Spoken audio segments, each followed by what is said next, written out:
Galveston, Texas, and the deadly hurricane of 1900. So let's get right into it. If you approached Galveston, Texas from the Gulf of Mexico in 1900, it looked like an American Venice.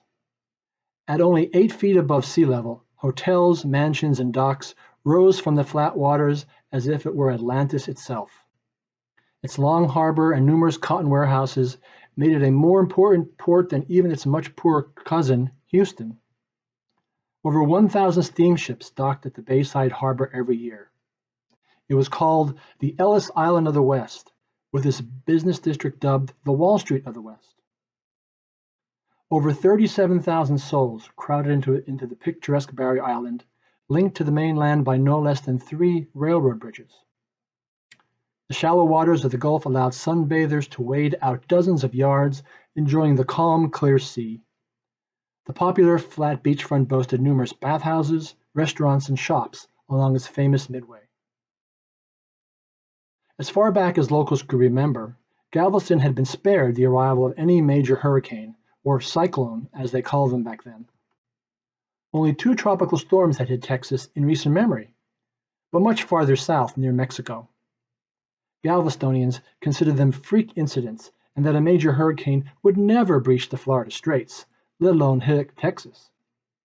While even the U.S. Weather Bureau agreed that the shallow Gulf waters made it virtually immune to hurricanes. Talks of building a seawall were discussed by city leaders, then tossed aside as sheer folly. Why bother, they said. In the meantime, the bustling city continued to fill up and grow. The protective dunes were destroyed, and their sand used to fill in wetlands for new construction and even more souls on the island.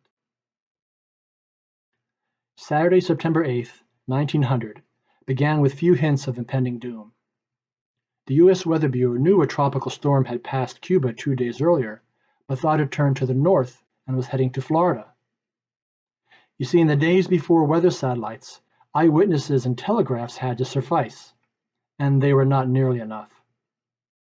Isaac Klein, Galveston's meteorologist, went to the beach that morning and reported partly cloudy skies with only unusually high swells in the Gulf. There was not the brick-red dawn usually associated with impending foul weather. So, other than raising a storm warning flag atop the Weather Bureau's building downtown, there would be no call for evacuation. By that time, it was too late anyway. By the lunch hour, dark clouds brought heavy rains and crashing waves to the beach. They were fed by an unusually high tide that flooded all streets nearest the Gulf hip deep and destroyed their beloved midway. By 4 o'clock, winds were blowing at hurricane strength, flipping slate shingles off rooftops and sending them flying through the air like deadly scimitars. Rising waters were already chest deep in the streets. Families realized they had but 2 options now: risk wading downtown to slightly higher ground, a mere 8 feet above sea level, or ride out the storm in the upper floors of their wooden houses. Isaac Klein had watched his barometer drop all day to a record low and now ran home to his own family.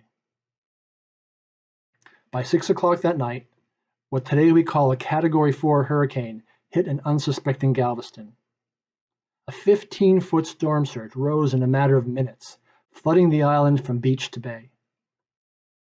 2 hours later, the eye itself plowed over the city, punching it with 140-mile-an-hour winds. In the dark of night, street after street was crushed by the surge, lifting broken homes up and tossing them into the next street down. Residents were quite literally thrown into the heart of the cyclone's swirling waters, either to survive clinging to wreckage or perish. St. Mary's Orphanage sat on prime property, directly on the Gulf, just outside the city. The Sisters of Charity gathered their terrified children into the upper floors to escape the rising storm surge. They sang, "Mary, Queen of the Waves," to pray and calm the children. The sisters even tied themselves to the children with clothesline ropes so they'd not be separated. Unfortunately, its 2 dormitories completely collapsed with 80 young children and 10 nuns inside. Only 3 teenage boys managed to survive.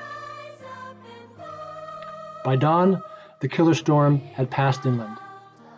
The dazed and lucky survivors crawl from the wreckage to find their city literally flattened and littered with corpses.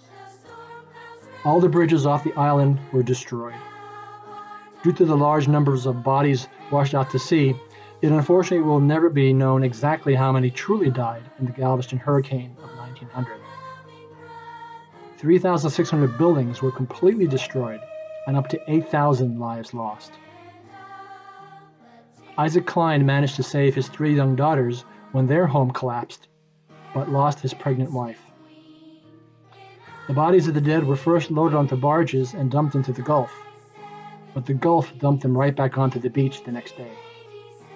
Dozens of funeral pyres became the only way to dispose of so many dead. Galveston learned its lesson. Oh yes, it most certainly did.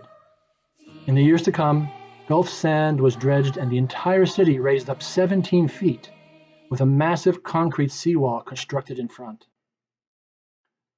The barrier island has since been hit many more times by tropical storms, most recently a direct hit by Hurricane Ike, a Category 2 storm in September of 2008.